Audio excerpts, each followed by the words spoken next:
திடீர்னு மாடியில் இருக்கிற மகன் வந்து ஏதோ ஒரு சத்தம் கேட்குதுங்கிறது எட்டி வந்து பார்க்குறாரு. அவங்க அம்மா வந்து அடித்து மூளை சிதறி போயிருக்கு. அப்பா வந்து புத்துயிரும் குறையுமா கிடக்கிறாரு. பார்த்த உடனே அவருக்கு வந்து அசந்து துடிச்சு போயிட்டாரு மகன். பெத்த மகனுக்கு எப்படி இருக்கும்? மேலே மாடியில் இருக்காரு, கீழே வந்து அம்மாவும் அப்பாவும் கொலை செய்யப்பட்டிருக்காங்கன்னா மகனுடைய மனசு எவ்வளவு பதைத்திருக்கும் என்பதை நினைத்து கூட பார்க்க முடியல. சேலம் டீமை வந்து நம்ம பயங்கரமாக பாராட்ட வேண்டியிருக்கு. அவங்க என்ன செய்ய கோம்பிங் ஆப்ரேஷன்ல இறங்குறாங்க. அப்படியே அந்த ஸ்ட்ரீட்டு, அப்படியே அடுத்த ஸ்ட்ரீட்டு, அப்படியே அடுத்த ஸ்ட்ரீட்டு. நான் வந்து அவங்கள்ட்ட கேட்கும்போது ஆச்சரியமா, சேலத்தில் இருக்கிற போலீஸ் ஆஃபீஸர் பேசும்போது சார் அந்த இடத்துல சிசிடிவி இல்லை சார். அப்படியே வந்து சீன் ஆஃப் கிரைம் வந்து ஒரு வட்டம், அதுக்கப்புறம் வந்து 10 மீட்டருக்கு ஒரு வட்டம், 20 மீட்டருக்கு ஒரு வட்டம், 30 மீட்டருக்கு ஒரு வட்டம், அப்படி போட்டு ஒவ்வொரு வட்டமாக நாங்கள் தேடிட்டு வரும் பொழுது ஒரு வட்டத்தில் ஒரு சிசிடிவியில் இந்த கடையை நோக்கி அந்த 3 மணிக்கு ஒரு நபர் வந்திருக்கிறார் அப்படிங்கிறத நாங்கள் கண்டுபிடிச்சிட்டோம். இவன் பீகார்லேருந்து சந்தோஷ் வயது 32 அப்படிங்கிறவர் வந்து இங்கே வந்து சில கம்பெனிகளில் வந்து லேபராக வேலை செய்யறதுக்காக வந்திருக்கான். அப்போ அவனுக்கு பணம் அதிகமாக தேவைப்படுறதுனால அடிக்கடி பணம் கூட அவனுக்கு இல்லை. இவன் இப்போ மேலே ஒரு மகன் குடியிருக்கிறதா அவனுக்கு ஐடியா இல்லை. இவங்களுக்கு வந்து வயது 70, 65 வயசுல இந்த கிழவனு கிளம்பியிருக்காங்க. நம்ம வரும்போதெல்லாம் இவங்க 2 பேர் தான் வந்து பொருட்களை எடுத்து கொடுக்குறாங்க. அவருடைய மகன் மேலே இருந்தால் கூட அவர் வந்து குடியிருக்கிறது வேற இடத்துல இந்த பால் வியாபாரம் பண்ணுறதுக்கு தான் வராரு. மீதி நேரத்தில் வந்து வேற இடத்துக்கு போயிடுறாரு அவரு. ஆக இவங்க 2 பேர் மட்டும் தான் தனியாக இருக்கிறாங்கன்னு நினச்சிட்டு தான் வந்து உள்ள வந்து அடிச்சுட்டு தான் அவன் சொல்கிறான். சார், இப்போ கொங்கு மண்டலம் சேலம் பகுதியில் ஒரு தம்பதியர், அதுவும் வயதான தம்பதியர் கொலை அப்படிங்கிறது வந்து ஒரு பேரதிர்ச்சி ஏற்படுத்தியிருக்கு. ஏன்னா தொடர்ந்து நம்ம பார்க்குறோம், ஒரே பேட்டர்ன்ல கொலைகள் வந்து நடக்கிறத பார்க்குறோம். வயதான தம்பதிகள் அப்படிங்கிறது, அதுவும் கொங்கு மண்டலத்தை சுற்றி, இந்த முறை சேலத்தில். இப்போ இந்த கொலையுடைய பின்னணி என்ன சார்? தமிழ்நாட்டில் கடந்த ஒரு வருட காலமாக வயதான தம்பதிகள், தனிமைப்படுத்தப்பட்ட வீடுகள், ஓரளவு வசதியானவர்கள் தான் 3 தான். வயது 60க்கு மேலே இருக்கிறவங்க, தனிமைப்படுத்தப்பட்ட வீடுகள், முதியோர் மட்டும் குடியிருக்கிற மாதிரியான இடம், அப்படி அவங்க துணைக்கு ஆட்கள் இல்லை அப்படிங்கிறத சர்வே பண்ணி ஆதாய கொலைகள், மர்டர் ஃபார் கெயின் வந்து இன்க்ரீஸ் ஆகிட்டே இருக்கு. அது வந்து எப்படின்னா, ஒரு மாவட்டத்தில் இப்போ ரிவெஞ்ச் மர்டர் நடக்குது, முன்பகையின் காரணமாக நடக்குது, சாதாரணமாக சண்டையின் காரணமாக ஒரு கொலை நடக்குது, அடித்தடி சண்டையில் அப்படியே வந்து கொலையாக மாறிடுச்சு. இப்படியெல்லாம் கொலைகள் நடக்கிறது வருது. ஆனால் இந்த மர்டர் ஃபார் கெயின் தான் வந்து மர்டர்லேயே வந்து டாப் மோஸ்ட் கிரைம் அப்படின்னு சொல்லுவாங்க. அதனால் இந்த டாப் மோஸ்ட் கிரைம் வந்து நடந்துச்சுன்னா கண்டிப்பாக வந்து அங்கே வந்து கமிஷனர் லெவலில், எஸ்பி லெவலில் ஸ்பாட்டுக்கு வந்து அதை அனலைஸ் பண்ணி அதை வந்து ரெவ்யூ கொண்டு போயிடுவாங்க. இம்மிடியட்டாக ரெவ்யூ கொண்டு போயிட்டு டே பை டே விசாரணை பண்ணுவாங்க. டே பை டே விசாரணை பண்ணி அந்த குற்றவாளிகள் யார் அப்படிங்கிறத வந்து அந்நியர்த்து பண்ணி ஆகணும் அப்படிங்கிறது தான் போலீஸில் வந்து அந்த காலத்தில் வந்து ஒரு நடைமுறையில் இருக்கிற வழக்கம். மேக்சிமம் பார்த்திங்கன்னா ஒரு 30 டேஸ்க்குள்ளே வந்து அதை அந்நியர்த்து பண்ணிடுவாங்க. குற்றவாளி யாருன்னு கண்டுபிடிச்சிடுவாங்க. அரிதிலும் அரிதான வழக்குகளை தான் கண்டுபிடிக்க முடியாமல் போயிடும். நீங்கள் கொங்கு மண்டலம் சொல்லிங்களா, கொங்கு மண்டலத்துடைய ஸ்டைலே அவங்க மகன்களெல்லாம் வந்து ஒரு 10 ஏக்கர் தோட்டத்தில் குடியிருக்கிறது. அவங்க ஒரு 10 ஏக்கர் வச்சுருக்கவங்க ஓரளவு வந்து ஒரு 60 சவரன், 70 சவரன், 100 சவரன் வச்சுருப்பாங்க. வசதியாக தான் இருப்பாங்க. அந்த அந்த அந்த விவசாயத்தை பார்த்துட்டே தான் இருப்பாங்க. வீட்டு தோட்டத்தில் ஒரு வீடு வச்சுருப்பாங்க. அவங்க மகன்கள்லாம் பார்த்திங்கன்னா டவுனில் குடியிருப்பாங்க. முன்னாடியெல்லாம் வந்து மகள்கள் அத்தனை பேருமே சேர்ந்து ஒரு குடும்பமாக சேர்ந்து பண்ணுற விவசாயத்தை தான் பண்ணிட்டு இருந்தாங்க. நான் வந்து சேலம் மாவட்டத்தை சேர்ந்தவன் அப்படிங்கிறது உங்களுக்கு தெரியும். சேலம் மாவட்டத்தில் தொடங்கி அது வந்து கோயம்புத்தூர் வரைக்கும் போய் சேரும். கோயம்புத்தூர், திருப்பூர் கூட அப்படி தான் இருக்கும். அது கிட்டத்தட்ட அது மேட்டுப்பாளையம் வரைக்கும் அந்த ஸ்டைல் ஆஃப் ஆப்ரேஷன் இருக்கும் அக்ரிகல்ச்சரில். அப்பேற்பட்ட இடத்துல தான் பல்லடம் அருகே வந்து ஒரு இடத்துல நடந்த கொலை வந்து எல்லாரையும் வந்து பதைக்க வச்சுது. அங்கே வந்து கமிஷனர் லக்ஷ்மி அவர்கள் தலைமையில் 5 டீம் போட்டாங்க. 5 டீம் போட்டு அதில் வந்து பார்த்திங்கன்னா அலமேலு, தெய்வசிகாமணி, செந்தில்குமார் அப்படின்னு சொல்லிட்டு 3 பேர் கொலை செய்யப்பட்டாங்க. அலமேலு வயது 75, தெய்வசிகாமணி 78, செந்தில்குமார் வயது 46. அம்மா, அப்பா, மகன் 3 வந்து கொலை செய்யப்பட்டாங்க. இந்த 3 கொலை செய்யப்பட்டதில் வந்து அதுக்கப்புறம் தொடர்ந்து வந்து இதே மாதிரியான கொலைகள் வந்து அந்த அந்த பெல்ட்டில் நடந்து கொண்டே இருக்கிறது. ஒசூரில் வந்து 5 லட்சம் ரூபாயும் 20 சவரன் நகையும் கொள்ளையடிக்கப்பட்டிருக்குது. அதில் வந்து பார்த்தீங்கன்னா நூறுசாமி வயது 70, அவருடைய மனைவியின் தங்கை எலிசபெத் வயது 60. இவங்க 2 பேருமே வந்து கொலை செய்யப்பட்டு 5 லட்சம் 20 சவரன் நகையை கொள்ளையடிச்சாங்க. இது மர்டர் ஃபார் கெயின் அக்கௌண்ட்டில். சூளகிரி பக்கத்தில் பார்த்தீங்கன்னா அங்கே வந்து நாகம்மாள் ஒரு வயதான அம்மாள் வந்து வயலில் குடியிருக்காங்க. வயல் அவங்க வீட்டுக்கு நெருப்பு வச்சு அவங்கள வெட்டி போட்டு நெருப்பு வச்சுட்டு கொலை பண்ணிவிட்டு அவங்கள எடுத்துகிட்டு போயிட்டாங்க. அந்த ஊரில் கொள்ளையடிக்கப்பட்டிருக்கு. அதுவும் வந்து இன்னும் கண்டுபிடிக்க முடியாது. இதெல்லாம் கண்டுபிடிக்க முடியாத வழக்குகளை காவல்துறை அதிகாரிகள் வந்து மிகவும் பிரயோஜனப்பட்டு தேடிக்கொண்டிருக்கிற சமயத்தில் சேலம் அம்மாபாளையத்தில் பாஸ்கரன் வயது 70, வித்யா வயசு 65. இவட்டு 16 சவரன் பக்கம் நகை வந்து கொள்ளையடிக்கப்பட்டிருக்குது. பட்ட பகலில் மத்தியானம் 3 மணிக்கு 11/5/2025 மதியம் 3:30 மணிக்கு அவங்க மத்தியானம் சாப்பிட்டுட்டு உள்ளே இருக்காங்க. கடை வெளியில் இருக்குது.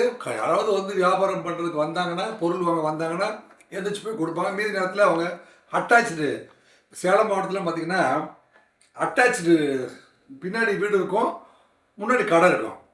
நம்ம போய் ஒரு சவுண்டு கொடுத்தோம்னா வந்து பொருட்களை எடுத்து கொடுத்துட்டு மறுபடியும் உள்ளே போய் உட்காந்துருவாங்க. அந்த மாதிரி ஸ்டைல் ஆஃப் ஆப்ரேஷன் வந்து சேலம் மாவட்டம் முழுவதுமே இருக்குது. மத்தியானம் 3 மணிக்கு அவங்கள கொடுமையாக வந்து அடித்து கொலை பண்ணி 2 பேருமே திடீர்னு மாடியில் இருக்கிற மகன் வந்து ஏதோ ஒரு சத்தம் கேட்குதுங்கிறதுக்கு எட்டி வந்து பார்க்குறாரு. அவங்க அம்மா வந்து அடித்து மூளை சிதறி போயிருக்குது. அப்பா வந்து குத்துயிரும் குறையுரமாக கிடக்கிறாரு. பார்த்தோடனே அவருக்கு வந்து அசந்து துடிச்சு போயிட்டாரு மகன். பெத்த மகனுக்கு எப்படி இருக்கும்? மேலே மாடியில் இருக்காரு, கீழே வந்து அம்மாவும் அப்பாவும் கொலை செய்யப்பட்டிருக்காங்கன்னா மகனுடைய மனசு எவ்வளவு பதைத்திருக்கும் என்பதை நினைத்து கூட பார்க்க முடியல. நினைத்து கூட அந்த அளவுக்கு ஒரு கொலை. அது வந்து மர்டர் ஃபார் கெயின். இதில் வந்து விசாரணையை தொடங்கும் போதே என்ன செஞ்சாங்க, ஏற்கனவே வந்து இந்த பெல்ட்டில் வயதான முதியவர்கள், தனிமையில் இருக்கிற முதியவர்கள், விவசாயம் செய்கிற முதியவர்கள் அல்லது குடியிருக்கிற முதியவர்கள் கிட்டத்தட்ட ஒரு 25 சவரன்லேருந்து 75 சவரன் வரைக்கும் நகை அணிந்து ஓரளவு வசதியானவர்கள். அதுதான் வந்து அவங்களுடைய தேர்ந்தெடுப்பு, அந்த குற்றவாளிகளுடைய தேர்ந்தெடுப்பு முறையாக இருக்குது. ஆக இப்படி வந்து வட இந்திய கொள்ளையர்களாக இருக்குமோ அல்லது அந்த கொங்கு பெல்ட்டில் கொலை பண்ணுற குரூப் தான் இங்கே வந்து பண்ணியிருக்குமோ அப்படிங்கிற லெவலில் அதில் வந்து கமிஷனர் மிஸ்டர் பிரவீன் குமார் அபன்யூ அவர் வந்து இம்மிடியட்டாக ஸ்பாட்டுக்கு போயிட்டார். கமிஷனர் ஸ்பாட்டுக்கு போயிட்டார். இன்ஸ்பெக்டர் கிருஷ்ணமூர்த்தி, அப்புறம் ரமணி ராமலட்சுமின்னு சொல்லிட்டு அசிஸ்டன்ட் கமிஷனர், இவங்க போய் பார்க்குறாங்க. ஒரு குழுவும் கிடைக்கல. நோ குழு அட்டால். மகன் மேலே இருக்கிறாரு, கீழே அம்மா அப்பா இறந்துருக்காங்க. கடைக்கு வந்தவங்க போனவங்க யாருன்னா அந்த சிசிடிவி, அந்த இடத்துல சிசிடிவி பொருத்தப்படவில்லை. இல்லை கடைக்கு யார் வந்தவங்க போனாங்கன்னு சொல்வதற்கு கூட ஆள் இல்லை. அப்படி ஒரு சூழ்நிலையில் விசாரணை தொடங்கினாங்க. இதில் வந்து சேலம் டீமை வந்து நம்ம பயங்கரமாக பாராட்ட வேண்டியிருக்கு. அவங்க என்ன செய்யறாங்க, கோம்பிங் ஆப்ரேஷனில் இறங்குறாங்க. கோம்பிங் ஆப்ரேஷனில் இறங்கி என்ன செய்கிறாங்க, அப்படியே அந்த ஸ்ட்ரீட்டு, அப்படியே அடுத்த ஸ்ட்ரீட்டு, அப்படியே அடுத்த ஸ்ட்ரீட்டு. நான் வந்து அவங்கள்ட்ட கேட்கும்போது ஆச்சரியமாக, சேலத்தில் இருக்கிற போலீஸ் ஆஃபீஸர்கிட்ட பேசும்போது சொல்கிறாங்க, சார் அந்த இடத்துல சிசிடிவி இல்லை சார். அப்படியே வந்து ஒரு ரவுண்டு அந்த அந்த சீன் ஆஃப் கிரைம் வந்து ஒரு வட்டம், அதுக்கப்புறம் வந்து 10 மீட்டருக்கு ஒரு வட்டம், 20 மீட்டருக்கு ஒரு வட்டம், 30 மீட்டருக்கு ஒரு வட்டம், அப்படி போட்டு ஒவ்வொரு வட்டமாக நாங்கள் தேர்ந்தெடுத்து தேடிட்டு வரும் பொழுது ஒரு வட்டத்தில் ஒரு சிசிடிவியில் இந்த கடையை நோக்கி அந்த 3 மணிக்கு ஒரு நபர் வந்திருக்கிறார் அப்படிங்கிறத நாங்கள் கண்டுபிடிச்சிட்டோம். யார் அந்த நபர் அப்படின்னு பார்க்கும்போது அவனை ஜூம் பண்ணி பார்க்கும்போது அடிக்கடி அந்த கடைக்கு வந்து போகிற ஒரு நபர் அப்படிங்கிறதையும் நாங்கள் வந்து லொக்கேட் பண்ணிட்டோம் சார்.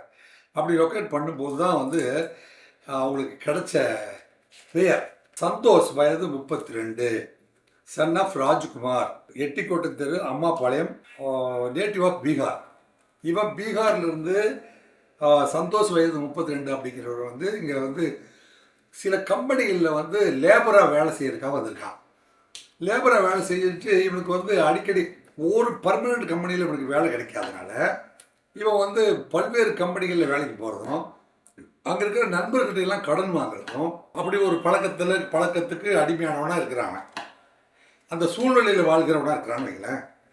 அப்போ அவனுக்கு பணம் அதிகமாக தேவைப்படுறதுனால அடிக்கடி பலசரக்கு கிடையாது. பணம் கூட அவன்கிட்ட இல்லை. இப்போ மேலே இருக்கிற மேலே ஒரு மகன் குடியிருக்கிறதா அவனுக்கு ஐடியா இல்லை. இவங்க வந்து வயது 70 65 வயசில் இந்த கிழவனும் கிளவி இருக்காங்க. நம்ம வரும்போதெல்லாம் இவங்க 2 பேர் தான் வந்து பொருட்களை எடுத்து கொடுக்குறாங்க. அவருடைய மகன் மேலே இருந்தால் கூட அவர் வந்து குடியிருக்கிறது வேறு இடத்துல இந்த பால் வியாபாரம் பண்ணுறதுக்கு தான் வராரு. மீதி நேரத்தில் வந்து வேறு இடத்துக்கு போயிடுறாரு அவர். ஆக இவங்க 2 பேரும் மட்டும் தான் தனியாக இருக்கிறாங்கன்னு நினச்சிட்டு தான் அவன் வந்து உள்ளே வந்து அடிச்சிருக்கிறத அவன் சொல்கிறான். ஆனால் அவங்க வந்து இப்போ நம்ம ஏற்கனவே எதிர்பார்த்த மாதிரி தனிமைப்படுத்தப்பட்ட வீடுகளில் இருக்கிற முதியோர்கள், நம்ம தமிழர்களை பொறுத்த வரைக்கும் எப்போவுமே வந்து முதியோர் மீது இரக்கம் காட்டுவதும் அன்பு காட்டுவதும் வந்து நமக்கு இன்பில்ட்டாக இருக்கிற ஒரு கேரக்டர்.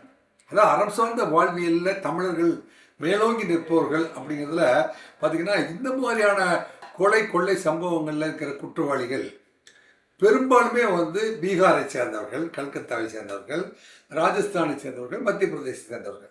இந்த 4 ஸ்டேட்டை சேர்ந்தவங்க தான் வந்து இங்கே பண்ணுறாங்க அப்படின்னு நமக்கு தெரியுது. ஆக நம்ம சேலம் போலீஸ் ஆஃபீஸர்கிட்ட பேசின வரைக்கும் அவங்க என்ன சொல்கிறாங்க அப்படின்னா, அவங்க வந்து இவனுக்கு வந்து அசோசியேட்ஸ் இல்லை, இவனை வந்து நம்ம வந்து பக்கத்து தெருவில் தான் குடியிருக்கிறான், அடிக்கடி இந்த கடைக்கு வந்துட்டு போயிருக்கான், அவன் நண்பர்களெல்லாம் விசாரித்து பார்க்குற பொழுது நண்பர்கிட்ட நிறைய கடன் வாங்கியிருக்கான், அது கட்டுறதுக்கு வழி இல்லாமல் இருக்கான், சரியான வேலையும் கிடைக்கல. அந்த சூழ்நிலையில் இவங்க 2 பேரையும் அடித்தா ஒரு 50 பவுன் கிடைக்கும் அப்படின்னு சொல்லிட்டு அடித்து கொலை பண்ணிவிட்டு அந்த நகைகளே பக்கம் இவங்க நகை வைத்திருப்பது தெரிந்துதான் அவன் அடிச்சிருக்கான். அந்த நகைகளை வந்து கிட்டத்தட்ட ஒரு 15 சவரன் பக்கம் நகைகளை வந்து இமிடியேட்டாக ரெக்கவரி பண்ணி இப்போ அவனை வந்து ரிமாண்ட் பண்ணிட்டாங்க. இவனை பொறுத்த வரைக்கும் இவனுக்கு அசோசியேட் இல்லை அப்படின்னு இப்போதைக்கு போலீஸ் முடிவுக்கு வந்திருக்கு. நம்ம துருவி கேட்டபோது ஒரு சிங்கிள் மேனால் உள்ளே பூந்து அடிக்க முடியுமானா ஒரு 32 வயது இளைஞனால் இல்லைங்க, வயதான முதியவர், அவங்க 2 பேருக்குமே ஏஜ் இருக்குது பார்த்தீங்களா. மனைவியை தட்டின உடனே கணவன் என்ன செய்வார், ஸ்ட்ரக் ஆகிடுவார் பார்த்தீங்களா. அந்த சூழ்நிலை நீங்கள் அந்த மாடல் நடந்த விதம் பார்த்தீங்கன்னா, மனைவியை தட்டும்போது எவ்வளோ பயங்கரமாக தட்டுறான்னா மூளை சிதற அளவுக்கு மண்டையில் அடிச்சிருக்கான். 3 இடத்துல வந்து கொடுங்காயம். அதை தடுக்கிற ஸ்ட்ரகிளில் தான் வந்து அந்த கணவனும் வந்து அடித்து கொல்லப்பட்டிருக்கார். அவங்க ஒருத்தன் வந்து அடிச்சுட்டு போயிட்டான் அப்படிங்கிறத வந்து மகன்கிட்ட சொல்கிற அளவுக்கு அவர் இருந்திருக்காரு. அவரை வந்து தூக்கிட்டு போயிட்டு கவர்மெண்ட் ஹாஸ்பிட்டல் சேலத்தில் அட்மிட் பண்ணுற போகிற வழியிலே இறந்து போகிறார். ஆனால் தாய் இறந்து விட்டால் தந்தை வந்து துடிக்க கொண்டு போன மகன். இது மாதிரியான குற்ற நிகழ்வுகள் வந்து அதிகமாக நடந்து கொண்டிருக்கிற பொழுது, இந்த மாதிரி ஆதாய கொலைகள் வந்து அதிகமாக நடந்திருப்போது நம்ம வந்து போலீஸ் மெஷினரியை வந்து நம்ம இம்ப்ரூவ் பண்ண வேண்டிய அவசியம் இருக்குது அப்படிங்கிறத மட்டும் இந்த சொல்கிறேன். எனவே அறிவார்ந்த இளம் வயதிலிருந்து வந்திருக்கிற இளைஞர்களை வந்து இந்த மாதிரியான தகவல் சேகரிப்பு ஏஜென்சியை வந்து கொஞ்சம் அதிகப்படுத்த வேண்டியிருக்குது. காவல்துறையில் செய்ய வேண்டியிருக்கு. அப்படின்னா ஐஎஸ் டிபார்ட்மெண்ட்டுக்கு இளம் ரத்தங்களை வந்து அப்பாயிண்ட் பண்ணி, இப்போ பார்த்தீங்கன்னா கோயம்பேடில் கூட மிஸ்டர் அருண் அவர்கள் வந்து 2 பேர் வந்து அரிசி கடத்தலுக்கு துணை போனதாக 2 கான்ஸ்டபிள்ஸை வந்து ஐஎஸ் கான்ஸ்டபிள்ஸை வந்து டிரான்ஸ்ஃபர் பண்ணியிருக்காரு. இந்த மாதிரியான தகவல்களை திரட்டி தருவதற்கு தகுதியற்ற நபர்கள்லாம் ஐஎஸ்ல இருப்பார்கள். ஆனால் அவர்களெல்லாம் வந்து வேறு பணிக்கு மாற்றல் செய்துவிட்டு தயவுசெய்து நல்ல அறிவார்ந்த இளைஞர்களை தேர்ந்தெடுத்து வந்து தகவல் பரிமாற்றத்துக்கும் தகவல் சேகரிப்புக்கும் நீங்கள் பயன்படுத்தினீங்கன்னா இமிடியட்டாக வந்து மேன் பவரை வந்து அதிகப்படுத்தவில்லை என்றால் கூட என்னங்க, ஒட்டி தந்த பொருளையும் மற்றோர் ஒட்டினால் ஒட்டிக்கொள்ளல் என்று வள்ளுவருடைய வாக்குக்கேற்ப வந்து உண்மையான தகவல்களை வந்து எறும்புகள் வந்து எப்படி வந்து ஒவ்வொரு இடமாக போய் வந்து அதுக்கான உணவை சேமிக்கிறதோ அதுபோல் வந்து தகவல்களை வந்து நுணுக்கமான முறையில் தேனீக்கள் வந்து ஒவ்வொரு மலர்லையும் போய் தேன் எடுக்கிறதை போல வந்து இந்த மாதிரியான குற்றவாளிகள் எங்கெல்லாம் ஊடுருவி இருக்கிறார்கள் அப்படிங்கிறத வந்து கண்டுபிடிக்கிற அளவிற்கு இந்தி தெரிஞ்ச கான்ஸ்டபிள்ஸை, ஏன்னா வடநாட்டு கொள்ளையர்களுக்கு பேசி பழகி அவங்ககிட்ட இருந்தே இன்ஃபர்மேஷன் கேதர் பண்ணுற அளவுக்கு ஹிந்தி தெரிந்த கான்செப்ட் எல்லாம் வந்து கிரியேட் பண்ணி அல்லது ஹிந்தியை படிக்க வச்சு அவர்களோடு ஊடுருவ வைத்து இது போன்ற குற்றங்களெல்லாம் தடுக்கிறதுக்கு சிறப்பு ஏற்பாடுகளை செய்ய வேண்டுமாய் நான் வந்து கேட்டுக்கொள்கிறேன். எதிர்க்கட்சிகள் கூட கொங்கு மண்டலமா கொலை மண்டலமான்னு கேள்வி எழுப்பியிருக்காங்க. அது ரொம்ப ஹார்ஷான ஒரு கொஸ்டின் இல்லையா? ஒரு கொலை மண்டலமாகவே ஒரு ரீஜியனே மாறி இருக்கு அப்படிங்கிற மாதிரி நிறைய சம்பவங்கள் சொன்னீங்க. கொலை இல்லாத நாட்களே இல்லை அப்படின்ட்டு மிகவும் மன வருத்தமான ஒரே நாளில் 3 கொலை. செங்கல்பட்டு அருகே பயங்கரம். வீடு முதிய தம்பி வெட்டு கொலை, இங்கே 2 பேர், 3 2 5 பேர். அதே மாதிரி பார்த்தீங்கன்னா ஆந்திரா கொள்ளையும் கைது. ஆந்திரா கொள்ளையில் எங்கே அரும்பாக்கத்தில் வந்து அப்படி முதியோர் ஒருத்தர் கடைக்கு போயிட்டு வீட்டுக்கு போயிட்டு வரதுக்குள்ளே வந்து அடிச்சுட்டு 20 சவரன் நகை அடிச்சுட்டு போயிருக்கிறான். அதில் பார்த்தீங்கன்னா உறவினர் வீட்டில் 28 வயது பெண்ணுக்கு சொந்த வீட்டில் திருடியோ சிக்கினார். மனைவியின் கள்ளக்காரை சரமாரியை வெட்டி கொண்ட கணவர். இப்படி கொலையே வந்து ஒரு நாளைக்கு 6லிருந்து 10 வரை கொலைகளை வந்து, அதுவும் ஆதாய கொலைகள் இல்லைங்க, முரட்டுத்தனமான கொலைகள் கூட வந்து சகஜமாக வந்து கொலை வழக்குகள் நடப்பதா இல்லை. சேலத்தில் நடந்த கொலை பார்த்தீங்கன்னா அந்த மூதாட்டி வயது 60 வயது, அவங்க மண்டையில் விழுந்த அடி, வித்யாவுடைய மண்டையில் விழுந்த அடி மூளை சிதறும் அளவுக்கு விழுந்திருக்குது. அப்படிங்கிற போது நம்ம நினைக்கும் போது வந்து நெஞ்செல்லாம் கூசு பதறதா இல்லையா? இது போன்ற சம்பவம் தமிழ்நாட்டில் நிகழவே கூடாது. அப்படிங்கிற போது முதல்வர் வந்து ஒரு நாளைக்கு தூங்காமல் இருந்தால் சரி. இந்த ஆட்சி வந்ததுலேருந்தே வந்து இன்டெலிஜென்ஸ் செக்ஷன் இருக்குதா இல்லை, ஐஎஸ் இருக்குதா இல்லையான்னு தெரியலன்னு சொல்கிறாங்களா இல்லையா? அதனுடைய ஃபைனல் வெர்ஷனை நான் சொல்கிறேன். அதை நீங்கள் வந்து தமிழ்நாட்டில் இருக்கிறவங்க எல்லாரையும் டிரான்ஸ்ஃபர் பண்ணுங்கன்னு சொல்கிறேன். இது நீங்கள் ஆம்ஸ்ட்ராங் அவர்களுடைய படுகொலையிலிருந்தே வந்து ஏன் நீங்கள் கனியாமூர் ஸ்கூல் தகராறுலேருந்தே வந்து இன்டெலிஜென்ஸ் வந்து சரியாக அப்டேட் பண்ணலன்னு சொல்லிட்டு இருக்காங்க இல்லையா? இப்போ அப்டேட் பண்ணுறதுக்கு கடந்த 3 முறையாக கடந்த 4-5 முறை கான்ஸ்டபிள்ஸ் தேர்வு பண்ணியிருக்காங்க பார்த்தீங்களா?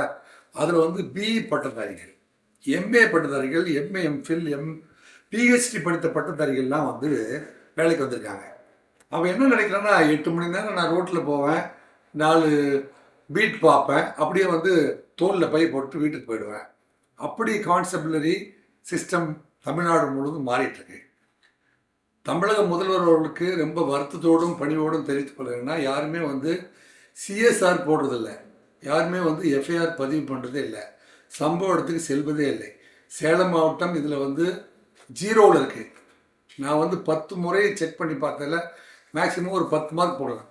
இதில் வந்து 100 மார்க் வாங்கிட்டாங்க. இப்போ வந்து வீடு புகுந்து முதிய இருவர்கள் குழந்தை ஒரே நாளில் கைது பண்ணி இவங்க வந்து நல்ல பேர் வாங்கிட்டாங்க. ஆனாலும் ஊடகங்கள் வந்து கொங்கு மண்டல ஐஜி தூங்குகிறாரா? கொங்கு மண்டல ஐஜி என்ன பண்ணிட்டு இருக்காரு? கொங்கு மண்டலத்தில் ஏன் வந்து தனிமைப்படுத்த வீடுகள் கொள்ளையடிக்கப்பட்டிருக்கு? கொங்கு மண்டலத்தில் வந்து ஏன் தொடர்ந்து வந்து கொலைகள் அதிகமாகி கொண்டு இருக்கிறது? அப்படின்னுங்கிற காரணமே வந்து அங்கே வந்து ஒரு குறிப்பிட்ட கூட்டத்தார் எல்லாம் சேர்ந்து ஐஎஸ் டிபார்ட்மெண்ட்டை ஆக்குப்பை பண்ணி வச்சிருக்காங்க. இதெல்லாம் நெஞ்சு பொறுக்குதில்லை. இந்த நிலைகட்ட மாந்தரின் நிலை தன்னை நிலைக்கையில் என் நெஞ்சு பொறுக்குதில்லை அப்படிங்கிறத வந்து கண்கூடாய் பார்த்து என்னங்க அறிந்து உணர்ந்து இந்த தகவலை நான் சமர்ப்பிக்கிறேன். நம்ம சேலம் மாவட்டத்தை சேர்ந்தவர் அப்படிங்கிறதுனால அங்கே இருக்கிறவங்கெல்லாம் வந்து பல்வேறு நபர்கள் வந்து நம்ம கூட தொடர்பில் இருக்காங்க. தொடர்பு சொன்ன முந்தா நாள் போலீஸ் ஸ்டேஷன் போனேன். அதாவது ஓரிரு இன்ஸ்பெக்டர் மட்டும்தான் மனசாட்சியோடு வேலை பார்க்குறாங்க. மீதியெல்லாம் வந்து அங்கே வந்து போலீஸ் ஸ்டேஷனை சுற்றி இருக்கிற புரோக்கர்களுடைய கண்ட்ரோலில் இருக்காங்க, அல்லது வந்து அரசியல்வாதிகளுடைய கண்ட்ரோலில் இருக்காங்க. யார் போனாலும் வந்து காவல் நிலையத்தில் வந்து சிஎஸ்ஆர் போடுவதில்லை, எஃப்ஐஆரும் போடுவதில்லை, சம்பவ இடத்துக்கு செல்வதில்லை. வந்து எப்படி வந்து இவ்வளோ லெத்தார்ஜிக்காக இருக்க முடியும் அப்படிங்கிறத வந்து ஜீரணிக்க முடியாத அளவுக்கு லெத்தார்ஜிக்கெல்லாம் வந்து ஆஃபீஸர்ஸை வந்து பார்க்கும்போது வந்து பெரிய சல்யூட் அடிப்பதும், மீதி நேரங்களில் வந்து பயங்கரமாக ஏமாற்றுவதும், இதை போன்ற வேலையெல்லாம் வந்து அதிகமாகி கொண்டே போயிருக்கு. இதனுடைய ரெஃப்ளெக்ஷன் தான் வந்து இந்த நாட்டில் வந்து நடந்து கொண்டிருக்கிற கொள்ளைகளும், காவல்துறையை பற்றி பயமின்மையும், சட்டம் ஒழுங்கு கண்ட்ரோல் இல்லாமல் போகிறதும், எதிர்கட்சிகள் வந்து கூப்பாடு போட்டு கொண்டிருப்பதும். இல்லை புள்ளி விவரங்களை மட்டும் நான் சொல்ல போனால் ஏடிஎம்கேயோட நாங்கள் கம்மி, பீகாரை விட நாங்கள் ரொம்ப கம்மி, மத்திய பிரதேசத்தை விட 4.7% கம்மி அப்படியெல்லாம் அதெல்லாம் பேசுறதுல நியாயம் இல்லைங்க. என்னங்க, இந்த மக்கள் நீண்ட 5 வருடமாக சொல்லிக்கொண்டே இருப்பார்கள். அப்புறம் வந்து வர்ற தேர்தலில் வந்து அவங்க திருப்தியாக இருந்தார்களா இல்லையா என்பதை வந்து முடிவெடுக்க வேண்டிய நேரம் இருக்கும்.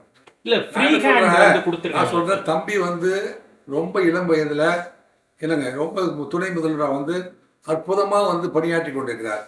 அவர்கிட்ட வந்து இந்த கண்ட்ரோலை கொடுத்து தயவு செஞ்சு வந்து, ஏன்னா நீங்கள் நீண்ட நெடுங்காலமாக வந்து இந்த மந்திரிமார்கள்ட்டையும் மாவட்ட செயலாளர்கிட்டையும் பழகிட்டு இருக்கிறதுனால அவங்களுடைய கண்ட்ரோலில் இந்த காவல்துறையும் இந்த ரெவன்யூ துறை அத்தனையுமே வந்து அவங்க கண்ட்ரோலில் போனாங்க. அவங்க கமாண்ட் இல்லாமல் எஸ்பி சொன்னாலும் செய்ய மாட்டாங்க, டிஐஜி சொன்னாலும் செய்ய மாட்டாங்க, கமிஷனர் சொன்னாலும் செய்ய மாட்டாங்க. அவர் நினச்சா ட்ரான்ஸ்ஃபர் கிடைக்கும், யார் நினச்சா ட்ரான்ஸ்ஃபர் போட முடியுமா அவங்ககிட்ட தான் அவன் சொன்னபடி தான் கேட்பான். Highly experienced police officer Sylendra Babu போன்றவர்களை என்னங்க திரு ரவி ஐபிஎஸ் போன்றவர்களை அழைச்சி வந்து இன்டெலிஜென்ஸை வந்து எப்படி அப்டேட் பண்ணுறது அப்படிங்கிறதுக்கு ரெஃபரன்ஸ் ட்ரைனிங் கொடுங்க. எங்களெல்லாம் வந்து கெஸ்ட் லெக்சராக கூப்பிட்டு எப்படியெல்லாம் வந்து இன்ஃபர்மேஷன் கலெக்ட் பண்ணணும், எப்படி குற்றங்களை குறைக்கணும், எப்படி வந்து இன்ஃபர்மேஷன் சேகரிக்கணும், உண்மை தகவல்கள் வந்து காலதாமதம் இல்லாமல் எப்படி வந்து ஆஃபீஸர்ஸ் வந்து ஆக்ட் பண்ணணும், இந்த மாதிரியான சப்ஜெக்ட்லாம் வந்து ட்ரைனிங் வந்து ரொம்ப குறைவாக இருக்குது. முன்னாடியெல்லாம் வந்து காவல்துறையில் வந்து 15 நாளைக்கு ஒரு தடவை ஜென்ரல் சென்சிட்டைசேஷன் அப்படிங்கிற ஒரு கோர்ஸும் அல்லது ரெஃப்ரெஷ்மெண்ட் கோர்ஸ் அப்படின்னு சொல்லிட்டு நல்ல சக்ஸஸ்ஃபுல்லாக வந்து எந்த போலீஸ் ஆஃபீஸர் வந்து பல்வேறு மர்டர் கேஸை கண்டுபிடிச்சாரோ, அறிவியல் ரீதியாக வந்து பல தீர்க்க முடியாத வழக்குகளை வந்து யாரெல்லாம் கண்டுபிடிச்சாங்களோ அந்த மாதிரியான அதிகாரிகளை கெஸ்ட் லெக்சராக கொண்டு வந்து ஒரு மாவட்டத்தில் 10 இன்ஸ்பெக்டர் அல்லது 25 இன்ஸ்பெக்டர் வர வச்சு இந்தந்த மாதிரியெல்லாம் வந்து நீங்கள் ஆக்ட் பண்ணுங்கள், இந்த தமிழ்நாட்டு காவல்துறையை வந்து அந்த நன்மதிப்பை உயர்த்துங்கள் அப்படின்னு சொல்லி கொடுத்துட்டு போவாங்க. அந்த மாதிரியான கோர்ஸே இப்போ நடைபெறுவது இல்லை. நீங்கள் எந்த நிறுவனத்துலையுமே வந்து ஒருத்தரை வந்து ரெக்ரூட் பண்ணி இந்த டிபார்ட்மெண்ட்டில் போய் உனக்கு இஷ்டத்துக்கு வேலை பாரு அப்படின்னா அந்த ரிவ்யூ இல்லாமல் வந்து அந்த ப்ரொடக்டிவிட்டி இருக்காது. அப்படிங்கிறத வந்து தயவுசெய்து உணர்ந்து கொண்டு இல்லைங்க, சென்னை மாநகர காவல்துறை சிஸ்டம் மட்டும் ஒழுங்காக இயங்கி கொண்டிருப்பதை நம்ம கண்கூடாக பார்க்க முடிகிறது. இதே மாதிரி இந்த நாடு முழுவதும் இயங்கணுமா வேண்டாமா அப்படிங்கிறத வந்து நீங்கள் தயவு செஞ்சு அப்டேட் பண்ணிக்கங்க. குற்றங்கள் குறைந்திருக்கணும், அதான் ரிசல்ட்டு அப்படிங்கிறத வந்து நீங்கள் சிறப்பு கூட்டம் ஏற்பாடு செஞ்சு எல்லா போலீஸ் ஆஃபீஸருக்கும் அறிவுரை வழங்கி இந்த ஐஎஸ் சிஸ்டத்தை வந்து இன்னும் கொஞ்சம் இம்ப்ரூவ் பண்ணால் இந்த சட்டம் ஒழுங்கை காப்பாற்ற முடியும் என்று நான் பணிவன்போடு தமிழக முதல்வருக்கு சமர்ப்பித்துக் கொள்கின்றேன்.